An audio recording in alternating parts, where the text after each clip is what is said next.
Amen. Nous sommes dans la joie de nous retrouver au milieu de vous. Amen. Après 6 mois, j'espère, de séparation. Nous sommes venus pour un travail en Hollande et nous en avions profité pour venir jusqu'à vous parce que c'est à la séparation qu'on avait estimé que vous nous aviez manqué. Pendant qu'on était là, on ne pouvait pas le savoir, mais de temps en temps, nous vous suivons dans des Facebook, réseaux sociaux, et particulièrement le frère Jaspé est très habile pour nous donner toutes vos informations. Amen. Comme il n'y a plus du temps, nous avions voulu prendre un texte qu'un chacun de nous peut réciter par cœur. Il s'agit de Jean chapitre 2. Nous lisons à partir du verset 1. 3 jours après, il lui dénonce à Cana en Galilée. La mère de Jésus était là. Et Jésus fut aussi invité aux noces avec ses disciples. Le vin ayant manqué, la mère de Jésus lui dit, ils n'ont plus de vin. Jésus lui répondit, femme, qu'y a-t-il entre moi et toi? Mon heure n'est pas encore venue. Sa mère dit au serviteur, faites ce qu'il vous dira. Or, il y avait là 6 vases de pierre destinés aux purifications des Juifs et contenant chacun 2 ou 3 mesures. Jésus leur dit, remplissez d'eau ces vases, et ils les remplirent jusqu'au bord. Puis, maintenant, leur dit-il, et portez-en à l'ordonnateur du repas, et ils en portèrent. Quand l'ordonnateur du repas eut goûté l'eau changée en vin, ne sachant d'où venait ce vin, tandis que les serviteurs qui avaient puisé l'eau le savaient bien, il appela l'époux et lui dit, tout homme sert d'abord le bon vin, puis le moins bon après qu'on s'est enivré.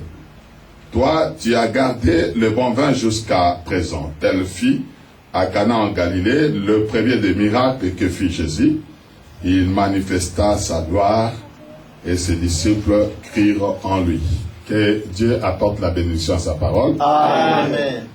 Qu'il nous donne surtout un meilleur entendement, un langage facile parce qu'il s'agit de choses spirituelles. Il faudrait le rendre intelligible à la compréhension de l'homme. Nous sommes devant un texte archi connu. Beaucoup de non-croyants qui se sont livrés dans la boisson citent ce texte-là. Même sans l'avoir lu, il y a une très grande publicité autour de l'œuvre que le Seigneur a fait à Cana. Mais nous allons marcher autrement.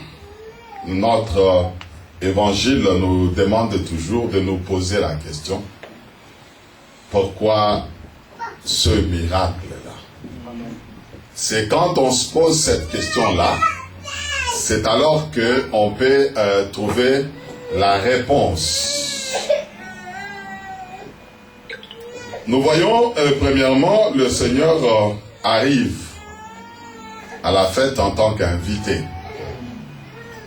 Sa mère aussi est invitée.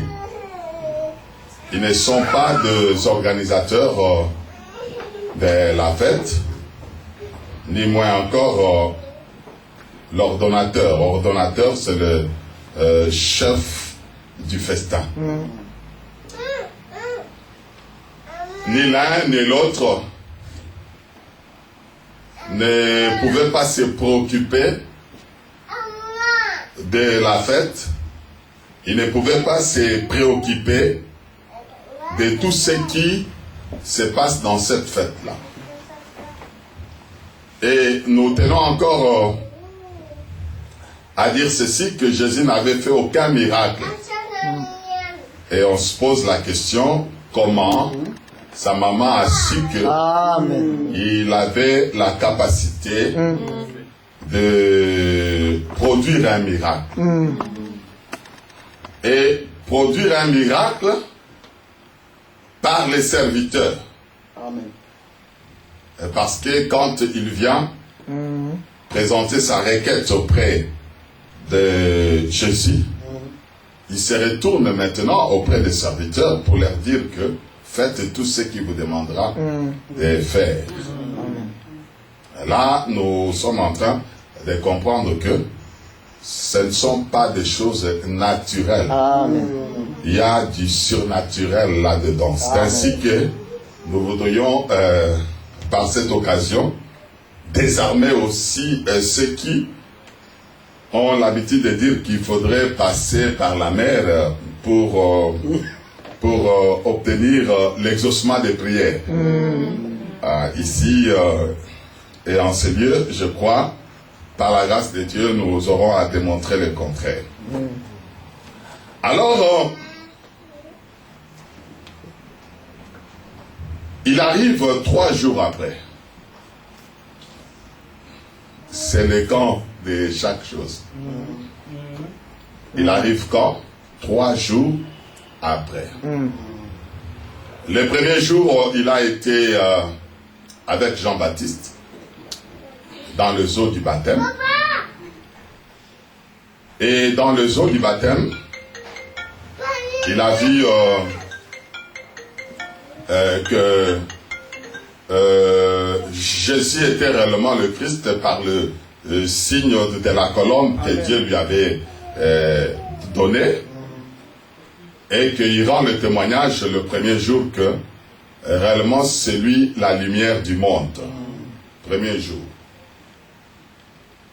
Le deuxième jour, il le voit passer.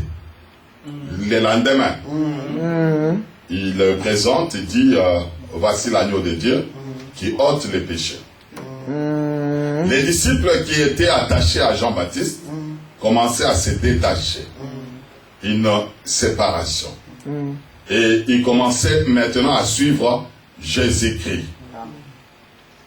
Et le 3e jour maintenant, avec ces disciples-là, qui l'ont suivi et qui se sont attachés à lui par la présentation de Jean-Baptiste, ils arrivent avec eux en Galilée, à Cana, dans une fête. On nous dit Jésus était invité. Les disciples se sont invités. Lui, il a été invité. Et les disciples se sont invités. Et ils sont entrés. Chez nous,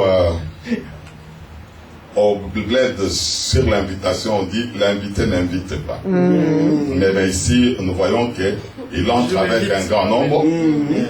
Avec lui dans Cana, pour une noce. Ils entrent là-bas. Alors, pendant que lui arrive,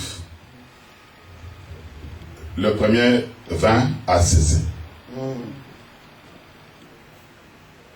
Curieusement, sa présence met fin au premier vin.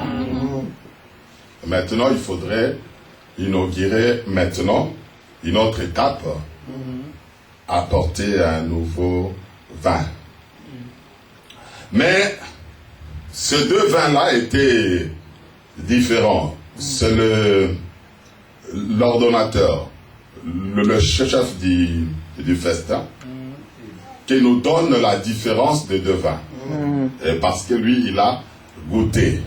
Il goûte le premier et le deuxième. Certainement, quand il goûtait le premier, il dit c'est moins bon.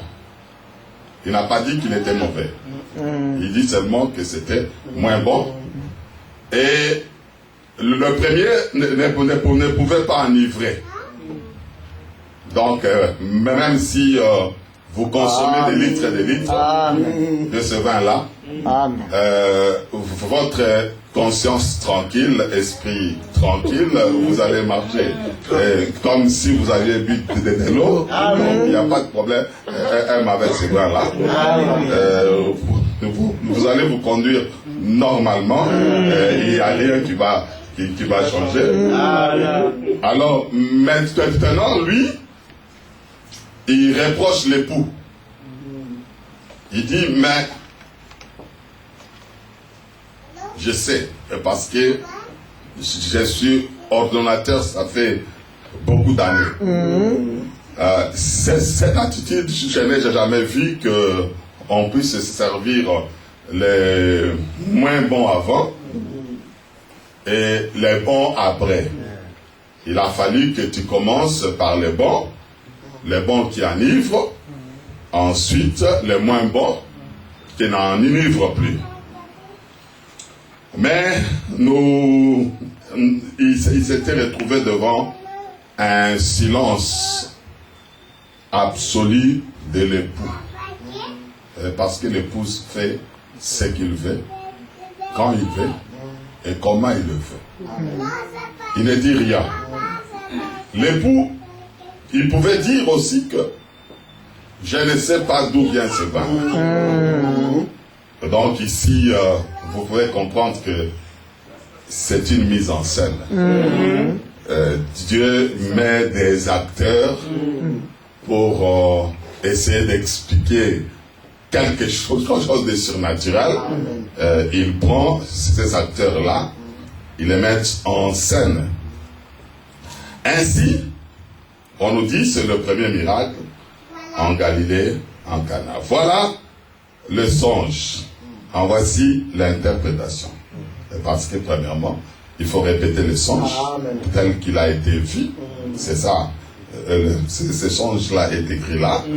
Et ensuite, il faut l'interpréter pour que le décret de mort ne soit pas appliqué à nous. Le premier jour, nous avions dit, c'est la création. Hein? C'est la lumière d'abord. Jean rend le témoignage à la lumière. Le deuxième jour, c'est la séparation des eaux qui étaient au-dessus des cieux et de ceux qui étaient en bas. Nous voyons, on sépare les disciples. Il y en a qui suivent la lumière maintenant.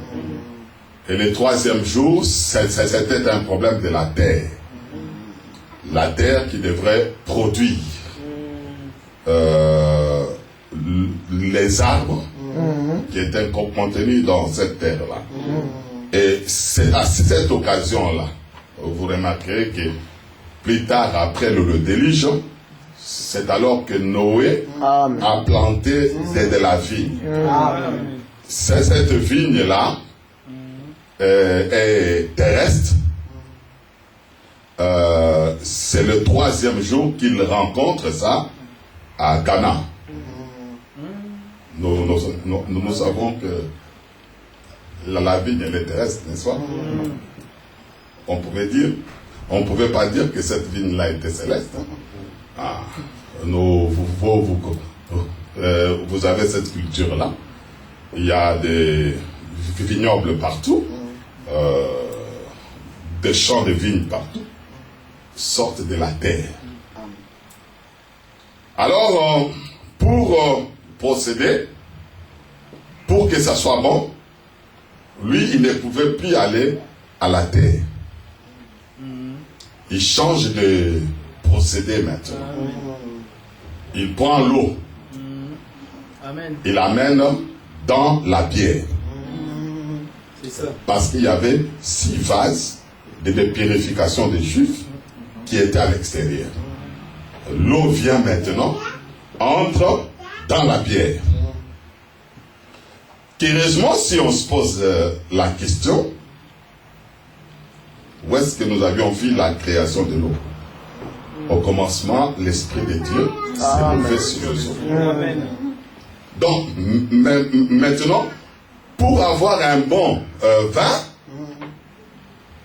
il faudrait prendre ce qui était dans le commencement là, remplir dans des vases de pierre. Et si nous comptons les vases, 1, 2, 3, nous nous retrouvons avec 6 vases.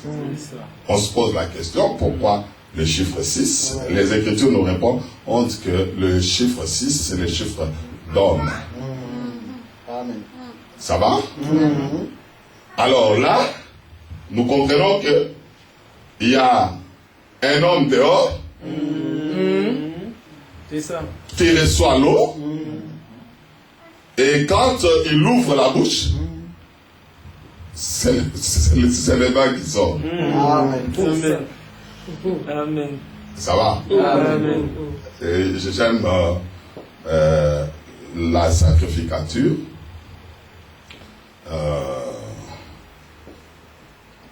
Au bled, j'avais essayé de le rendre en français avec quelques difficultés de nuances. Le sacrificateur, on l'appelle Nganga Nzambe. Le médecin, on l'appelle Munganga. Tandis que le vin, on l'appelle Ngangakis. Il y a un dénominateur commun, Nganga, qui signifie guérisseur. Donc le sacrificateur est un guérisseur. Le médecin est un guérisseur. Les devins, dans une certaine mesure, l'Africain, il comprend que c'est un guérisseur. Alors, ils ont quelque chose de commun, des choses incompréhensibles. Un médecin qui te prescrit un médicament, tu es malade, si tu souffres de la dent, des migraines, des maux de dos, il te prescrit 3 comprimés. Si tu crois, tu verras qu'un comprimé soigne la migraine, l'autre les maux de dents et les maux de dos. C'est comme ça avec la sacrificature. Si tu crois à ce que nous sommes en train de dire, tu verras la gloire de Dieu. Amen. Ça va? Donc, dehors, il y avait quoi? Il y avait 6 pierres, vases. Curieusement, on pouvait en trouver 5, 7, 8. Mais Dieu avait déterminé qu'il soit seulement 6 là-bas. Et ces jours-là, tout juif pour entrer dans la maison, il devait d'abord se purifier. Mais ces jours-là, l'eau a manqué dans ces vases-là. La dispensation de cette eau-là a cessé. Amen. Il a fallu qu'on puisse apporter une autre eau. Parce que l'eau qui était là servait seulement au corps. Laver les pieds, laver les mains et la figure, répéter chaque fois comme ça. Mais l'eau qui doit entrer là maintenant et qui sortira entre à l'intérieur. Et quand ça entre à l'intérieur, change complètement le mode de vie. Amen. C'est-à-dire que l'ivresse change le comportement. Le comportement change. On fera ce qu'on n'est pas obligé de faire. Souvenez-vous de Lot qui est allé avec ses filles, qui l'a commandé comme ça, la vie. Donc ici, nous comprenons que le comportement doit changer en buvant ce vin-là. C'est pourquoi dans le Cantique des Cantiques, il dit que il m'entraîne dans la maison de vin. Quand il nous amène dans la maison de vin, c'est tout simplement pour que nous puissions nous enivrer. On marchait droitement là-bas et maintenant on peut avancer, on recule, on avance gauche-droite. Donc c'est là on est en train de voir après, oh, comment il marche comme ça. Il est commandé par le vin. Il commence à beaucoup parler. Dans le livre de Genèse, on dit que Géda avait les yeux rouges de vin. Ça va? Amen. Et nous revenons pour dire que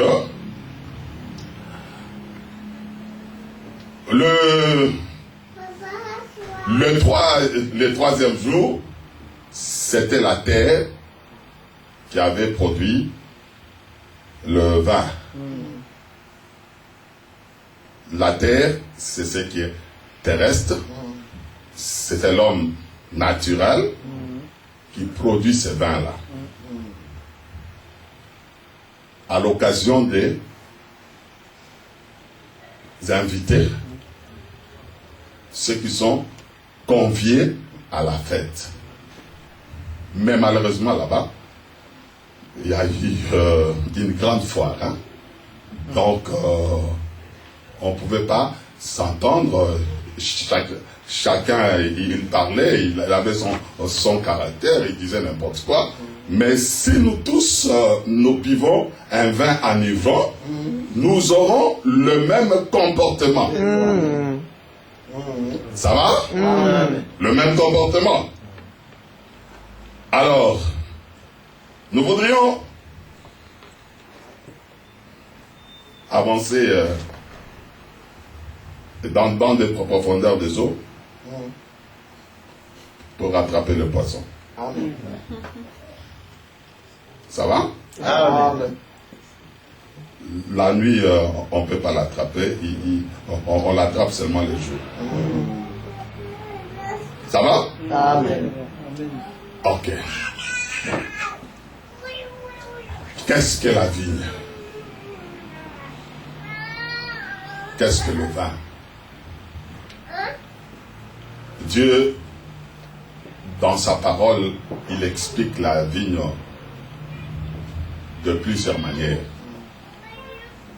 Si nous prenons le livre d'Ésaïe, chapitre 5,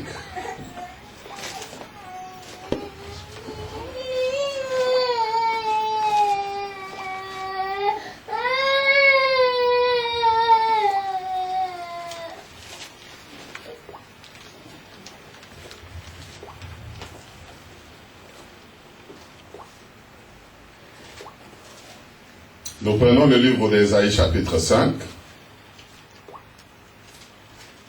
Vous trouverez une interprétation de la vie. Première interprétation, mais nous ne prendrons que l'interprétation qui cadre avec Jean 2. Hein. Mais nous voudrions faire comprendre à certaines personnes que Dieu utilise des symboles comme ça pour expliquer les choses. Le prophète dit, Ésaïe 5, je chanterai à mon bien-aimé, les cantiques de mon bien-aimé sur sa vigne. Mon bien-aimé avait une vigne sur un coteau fertile. Il en remuant le sol. Première opération. Ôta les pierres. Deuxième. Il mit un plat délicieux. Troisième. Il bâtit une tour au milieu d'elle. Quatrième opération. Il lui creusa aussi une cuve. Puis il espérait qu'elle produirait des bons raisins. Mais elle en produit de mauvais. Maintenant donc, habitants de Jérusalem et hommes de Juda, soyez juges entre moi et ma vigne. Qu'y avait-il encore à faire à ma vigne que je n'aie pas fait pour elle? Pourquoi, quand j'espérais qu'elle produirait de bons raisins, en a-t-elle produit de mauvais? Je vous dirai maintenant ce que je vais faire à ma vigne. J'en arracherai la haie, 3 et 5e opération, pour qu'elle soit broutée. J'en battrai la clôture pour qu'elle soit foulée aux pieds. Je réduirai en ruine et ne sera plus taillée, ni cultivée. Les ronces et les épines y croîtront, et je donnerai mes ordres aux eaux, afin qu'elle ne laisse plus tomber la pluie sur elle. Dieu lui-même étant son propre interprète, il dit, la vigne de l'Éternel des armées, c'est la maison d'Israël. Donc nous pouvons voir l'arbre, mais Dieu appelle ça la maison d'Israël. Ça va? Amen.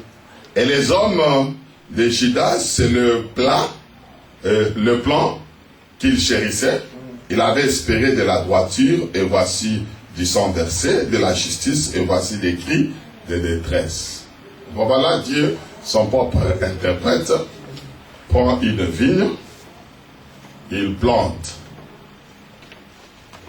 Ici, nous pouvons dire, dans la prophétie, il s'agit d'Israël, tel que Dieu est en train de montrer.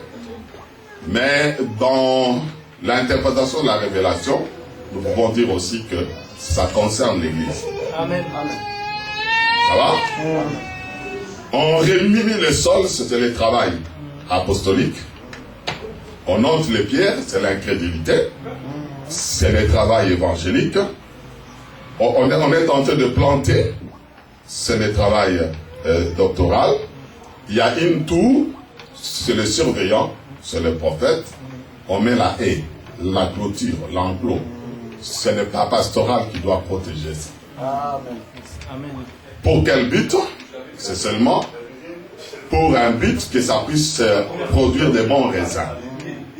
Et l'eau qui tombe là, c'est la pluie, c'est le Saint-Esprit qui vient au secours du travail des hommes, du travail du ministère. Si le Saint-Esprit ne vient pas intervenir, les hommes peuvent tout faire, il y aura la sécheresse.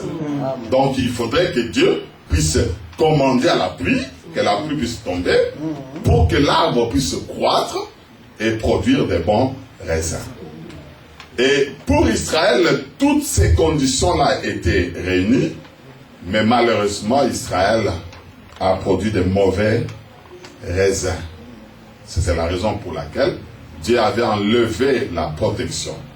Nous devons comprendre d'abord que si on désobéit à Dieu, la première chose, ne pense pas d'abord à la confession. Comprends d'abord qu'est-ce qui va arriver. Ce qui arrive d'abord, c'est quoi? Et que Dieu enlève la protection. Amen. La protection divine est enlevée.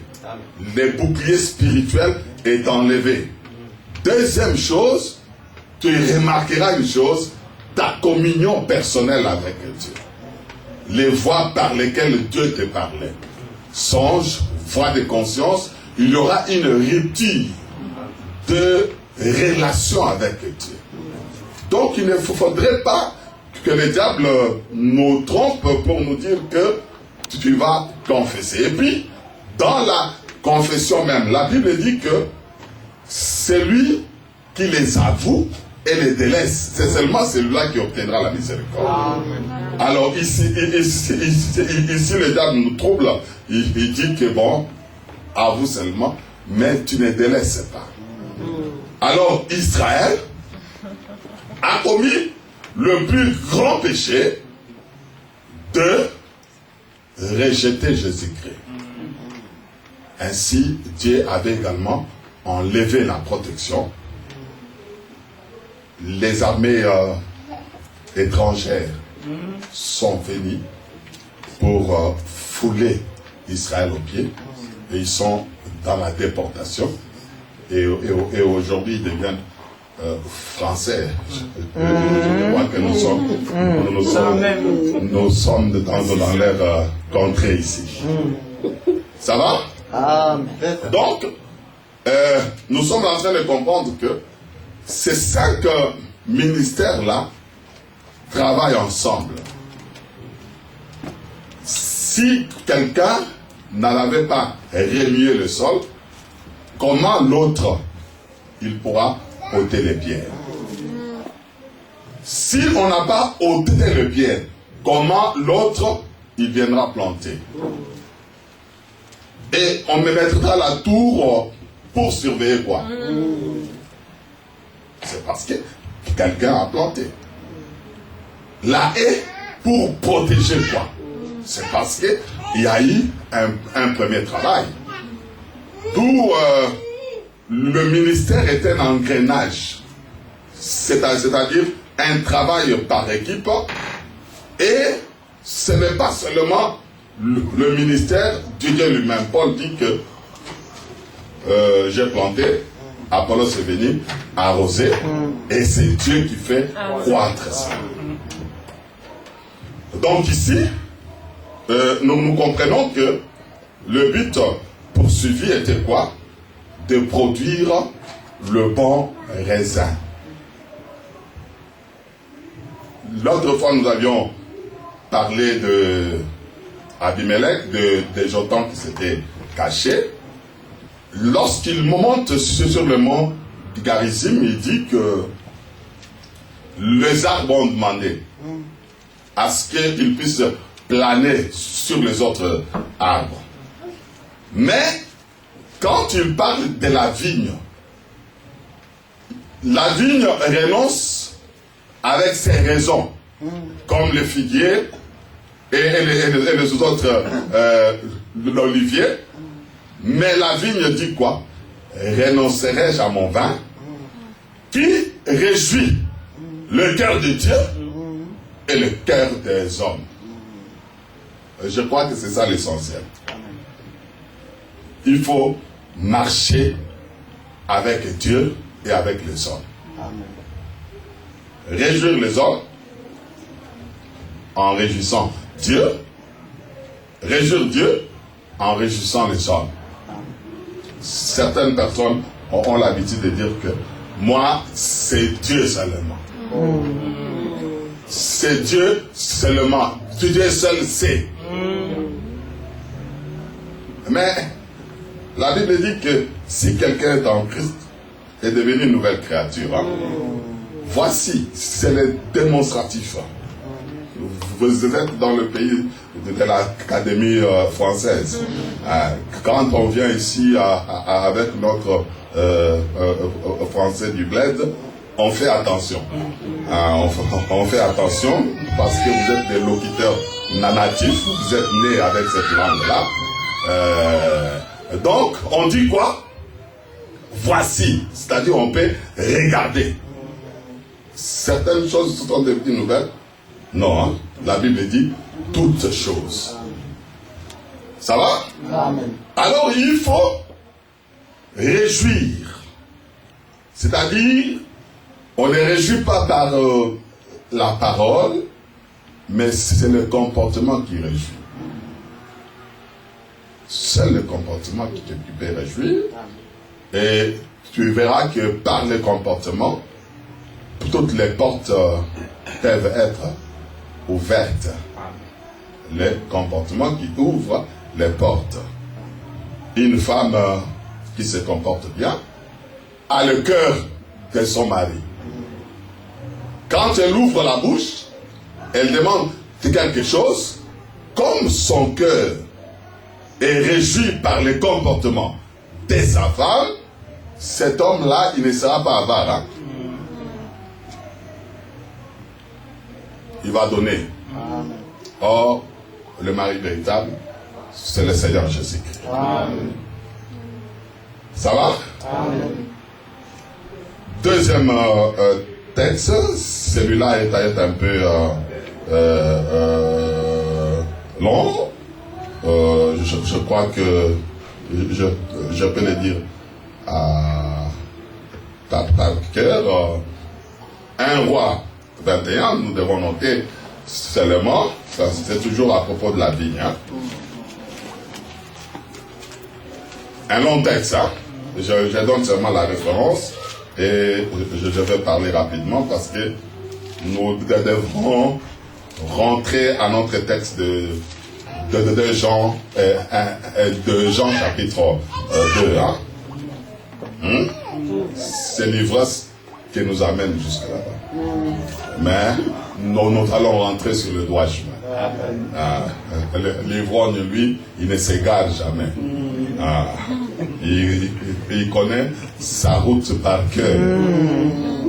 Même si il peut aller en se reposant des campements en campements, des stations en station, il arrivera certainement. Pas parce qu'il est lucide. Même s'il parle beaucoup, il te dira que demain, pose-moi encore la question, je te répéterai la même chose. Je ne suis pas ivre, moi. C'est comme ça. Donc, nous sommes en train de comprendre le contour de la vigne. Si bien que lorsque nous aurons interprété là-bas, ça ne va pas poser trop de problèmes. Ça va? Amen. Voilà. Il y avait un homme, Naboth de Jezreel, qui avait une vigne. À côté du palais d'Akab, roi de Samarie.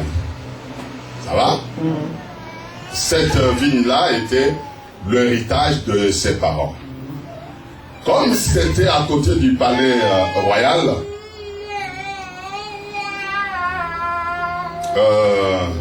Akab lui a suggéré d'acheter cette vigne-là et d'en faire un jardin potager. Vous comprenez que la vigne a une très grande valeur marchande, commerciale, ça se vend très cher. Pourquoi? Parce qu'il y a le raisin, il y a le vin qui coûte cher. Mais un jardin potager qui doit remplacer la vigne, c'est quelque chose de mal réfléchi. Amen. Alors, Naboth avait refusé. Comme il avait refusé, la femme de Akab, Jézabel, cette femme brillante là, la prophétesse, qui vient avec un enseignement de l'étranger, qui introduit des prophètes de Baal dans Israël. Dit quoi? Il faut l'éliminer, le tuer. Aujourd'hui, vous direz l'assassiner.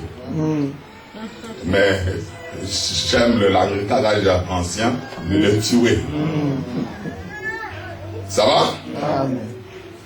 Et qu'est-ce qu'il faudrait faire? Il faut l'accuser faussement. Qu'il a fait quoi? Il a maudit Dieu et il a maudit le roi. Comme ça, il faut l'amener hors de la ville, les lapider, qu'il puisse mourir, et après, tu prendras la vie. Cela était arrivé ainsi. Mais ils ont oublié qu'il y avait un certain prophète, Élie, au moment où il voulait s'emparer de la vigne de Naboth, parce que Naboth était mort. Pourquoi? C'était pour que sa vigne ait la vie. Amen. Il est mort hors de la ville. Amen. C'est ça. Par qui? Par Jézabel. Jézabel, en réalité, c'est l'enseignement de la Rome et ses filles. On tuait Naboth, qui était la préfiguration de Jésus-Christ. Hors du camp, hors de la ville. Amen. Pour que la vigne ait la vie. Et on ne peut pas, après la mort de Naboth, prendre la vigne. Pourquoi? Parce qu'il y a l'esprit d'Élie. Précision. Ici nous disons le Saint-Esprit Amen. vient empêcher C'est ça. pour que on ne puisse pas prendre la vigne. Par là nous sommes en train de comprendre qu'ici il s'agit bien et bien de l'Église. Amen. Amen. Ça va? Amen. Par là nous comprenons que la vigne, son produit peut avoir plusieurs sens. Ça va? Amen. C'est la vie de Joseph, Amen. multicolore. Ça dépend que tes yeux sont attirés à quelle couleur. Ne me dites pas ici, moi j'avais vu le vert et toi tu as vu le jaune. Non, moi je suis en train de voir le jaune. Si toi tu avais vu le vert, c'est le vêtement de Joseph. Pourvu que ça donne une bonne coloration. Amen. Ça va? Amen. Amen. Alors, c'est ainsi que je suis en train de marcher comme ça, pour que on ne me dise pas après, non, moi, ici, je comprends ceci, et ainsi de suite. J'aime Josué quand il détruit la muraille de Jéricho, il dit, maudit soit celui qui viendra relever, et encore ça. Lui était sûr au moins. Mais nous avons beaucoup de compréhension. Beaucoup de compréhension. Ça va? Amen. Alors ici, nous comprenons que la vigne, les raisins même, d'après les prophètes, il dit que les raisins doivent être foulés au pied pour que le liquide puisse sortir, servir aux hommes, et Jésus lui-même appelle ça son sang. Les raisins là, on peut dire que c'est Jésus-Christ. Ça va? Ok. Cela étant, nous revenons à la fête pour bien comprendre le premier vin. Il est terrestre. Le deuxième est céleste par l'eau. Le premier est terrestre. Pourquoi? Parce qu'il a été tiré de la terre. Amen. Amen. Donc il n'y a que le céleste et le terrestre. Si quelqu'un devient troisième, là c'est un monstre. Il est comment? Terrestre ou céleste, on ne sait pas. Précision. C'est pourquoi Dieu dans son lexique il dit le premier Adam et le dernier Adam. C'est pour qu'il ne donne pas l'occasion à un quidam qui puisse venir dire que je suis le troisième. Ça va? Et je me fais comprendre? Alors, nous étions en train de dire que ce qui était terrestre là était moins bon. Les gens pouvaient consommer sans s'enivrer. Le comportement ne pouvait pas changer avec ce premier vin-là. Mais quand Jésus entre en scène, nous voyons que ce premier-là est épuisé. Les stocks complètement épuisés. Tous ces vignerons qui étaient tout autour là, aucun n'en avait plus. Parce que quand Jésus vient, il donne des paraboles des vignerons. Le pharisien et les sadducéens se retrouvent. Il dit qu'un homme avait planté sa vigne, il a assigné à des vignerons, ainsi de suite, et il est revenu, il avait envoyé et le premier pour qu'ils puissent se rendre compte, ils les ont tués, et ainsi de suite, et le fils lui-même est venu, et ils ont compris qu'il s'agissait justement de nous. C'est ça. Ça va? Amen. Donc ici, nous voudrions maintenant comprendre le premier vin et le deuxième vin. Bien qu'en parlant en langue comme ça, Chaché était sur le sycomore, il est en train de voir les mouvements du prophète. Merci. Amen. Je prends Cantique des Cantiques.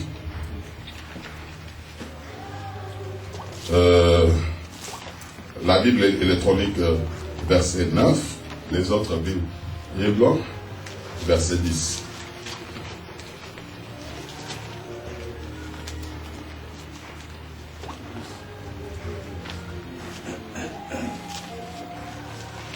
Écoutez encore une autre interprétation du vin. Chapitre 7. Dans électronique, il faut prendre le verset 9. Dans le texte d'imprimerie, il faut prendre le verset 10. Et ta bouche comme un vin excellent. Ta bouche comme un vin excellent. Ça va? On peut s'arrêter là. Ok. À Cana, là-bas, il y avait 2 bouches. Ça va? Amen. Amen. À Cana, il y avait 2 bouches.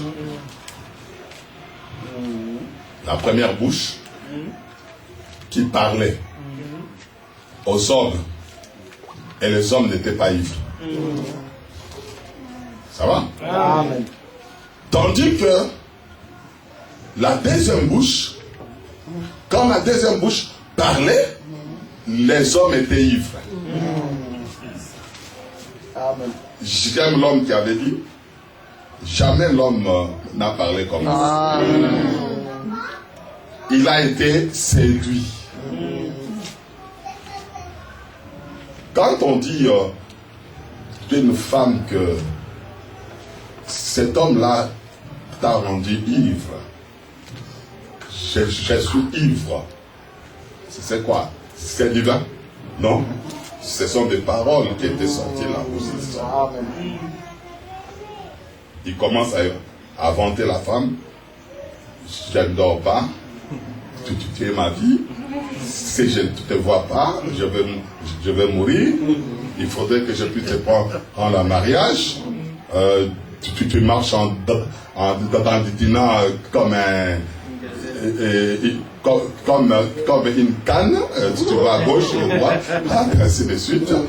Hein? Non, je ne vous fournis pas de paroles pour aller séduire. Attention. Ça va? Amen. Ça va? Amen. Donc ici, ce qui rend ivre là, c'est la parole. Amen. La première parole ne pouvait pas séduire. C'est ça. Ne pouvait pas amener à l'ivresse. Ne pouvait pas changer le comportement. Donc, la parole du terrestre, premier Adam, c'est-à-dire Moïse, quand il ouvre la bouche avec la loi n'amène pas à changer le comportement, au contraire à endurcir. Précision. Amen. Tandis que l'autre là, c'est la pierre rejetée par des bâtisseurs. Regardez la position de ces pierres-là. Était dehors. C'est ça. Ça va? On a vu. Alors, maintenant, l'eau entre dans cette pierre-là. C'est pourquoi il avait dit, mon heure n'est pas encore venue. Quand il ouvrira la bouche, il va séduire, il va transformer. Parce qu'il dit que les paroles que je vous dis là sont à la fois esprit et vie. La vie entre, l'esprit entre, change le comportement de quelqu'un. C'est pas les muscles. La conversion, c'est pas les muscles. La repentance, c'est pas les muscles. Mais quand Dieu entre, sa parole entre, transforme. Et on commence à le faire sans effort. Amen. Noé, après avoir planté, il voit, il se découvre. On en parlera à une prochaine occasion. Je crois que on nous accordera encore le visa. Attends. Il se découvre où? Pas dehors. Amen. Au milieu de Satan. Amen. Avec le 3 premier fils, il ne pouvait pas se découvrir. C'est seulement quand la vigne Amen. entre. Vous croyez que Noé n'a pas compris que c'est Cham qu'elle avait, qui avait vu la Amen. Non, il n'a pas compris comme ça. Il a compris que c'était Canaan. Comment la malédiction Amen. peut tomber sur une personne qui n'était pas à terre. Même pas vraiment. On y reviendra. Amen. Je sais que vous êtes des ivrognes. Vous voulez tout voir. Amen. Moi, je suis vendeur. Tout vendeur a une politique de rétention du stock pour faire la spéculation. À la spéculation, ça sera quoi? Je vous dirai, payez-moi les billets pour et vous voulez que je puisse vendre toute la marchandise? Non, il n'en est pas question. Il n'en est pas question. Ça va? Est-ce que vous êtes avec nous? Amen. Donc ici, nous sommes en train de comprendre que l'eau entre dans la bière,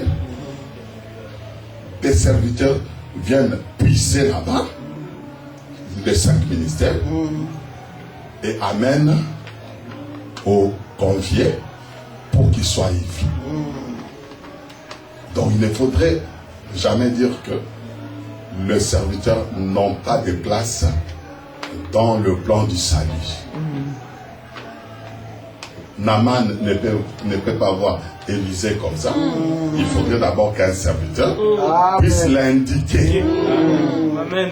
C'est ça. Pour lui dire que tu vois le Jourdain. Naaman aussi doit regarder, ni beauté ni éclat, pour attirer l'attention.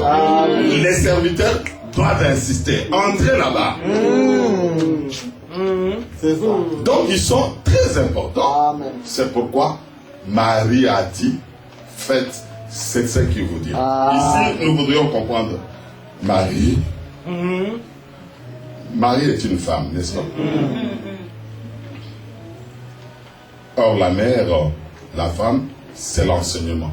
Amen. Si on vous dit que il vous enseignera toutes choses, c'est qu'il est une femme. Le Saint-Esprit est une femme. Parce qu'elle enseigne toutes choses. Et la Bible déclare qu'il n'y a qu'un seul intermédiaire entre Dieu et les hommes, Jésus-Christ, homme. Donc Marie ne peut pas faire office de intercesseur. nous ne savons pas ce qu'il convient de demander dans nos prières.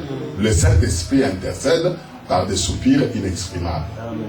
Parce que seul le Saint-Esprit qui pouvait savoir que dans Jésus-Christ, il y avait une eau qui pouvait être transformée en vin et amenée à l'ivresse. Parce qu'auparavant, il n'y a eu aucun miracle. C'est ça. C'est ça. Ça va? Amen. Amen. C'est pourquoi il dit, femme, mon heure n'est pas encore venue. Quand le Saint-Esprit viendra, il vous conduira dans toute la vérité. C'est ça. Enseigne. Ça va? Amen. Le Père, lui, donne des ordres. Amen. Ça va? C'est la loi. Il dit, ne faites pas ceci, ne faites pas... C'est la instruction. Tandis que la maman vient avec l'enseignement. Comment s'expliquer à l'enfant ce que ton père avait dit? Et là, cela veut dire ceci. Amen. C'est ça. Dans l'ancienne alliance, c'est le père. Et la nouvelle alliance, c'est la maman qui explique. Amen. Précision. Amen. Explique que si ton père avait dit, ne prends pas ce verre-là, c'est pour ceci. Amen. Ça va? Amen. Donc ici, nous sommes en train de comprendre que la première bouche, la loi, ne pouvait pas Amen. changer le comportement. Tandis que la deuxième bouche nous amène l'ivresse. Faire ce qu'on ne pouvait pas faire auparavant. On est maintenant commandé par cette bouche-là. Son contenu, c'est 2 ou 3 mesures. Hein? Amen. Ça va? Amen. 2, à la loi et au témoignage. 3, la loi, les psaumes et les prophètes. C'est cela le contenu. Il dit que la loi, les psaumes et les prophètes rendent témoignage de moi. Amen. Ce qui était rejeté dehors, sans importance. Remarquez qu'il n'opère pas le miracle dans des vases qui contenaient le premier vin. Hein? Le vin nouveau ne peut pas entrer dans des vases anciens. Sinon, ça va s'éclater. Amen. Amen. Ça va? Alors, on puise, on amène. On puise, on amène. Jusqu'à ce que les conviés deviennent ivres. On termine à quelle heure? Bientôt? Oh, c'est pas là. Tu es un niveau. Je sais. Oui, je vais arrêter bientôt. Donc ici, nous sommes en train de comprendre que Jésus ne pouvait pas faire un miracle pour enivrer sur le plan physique les gens. Ça avait un sens spirituel. L'ivresse spirituelle conduit à changer le comportement, la manière de parler. Quand il était arrêté autour du feu, Pierre était là. On regarde, on dit, toi, tu es l'un de ses disciples. Il répond. Quand il répond, le vin sort. Il dit, ta manière de parler là, tu es dans le pourquoi, le quand, le comment, ta manière là. Amen. Non, ta manière là. Même si tu dis à cause de la persécution, tu ne cites pas l'évangile éternel. À cause de la persécution, tu ne cites pas l'assemblée des saints. Mais ta manière là. Amen. C'est ça. Un jour au bled à Mboujimaï là-bas, j'arrive, je commence à parler, on me dit, tu es de l'évangile éternel. Je dis non. Mais qui tu es alors? typologue.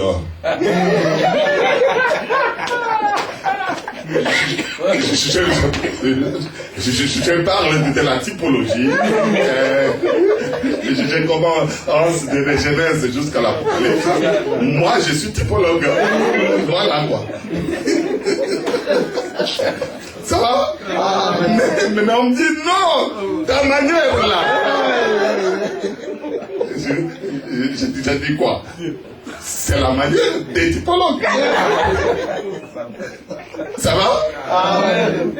Ta manière. Donc je suis devenu changer la manière. Changer le comportement. Changer la pensée. Ce n'est plus l'extérieur. Comme Moïse. Hein?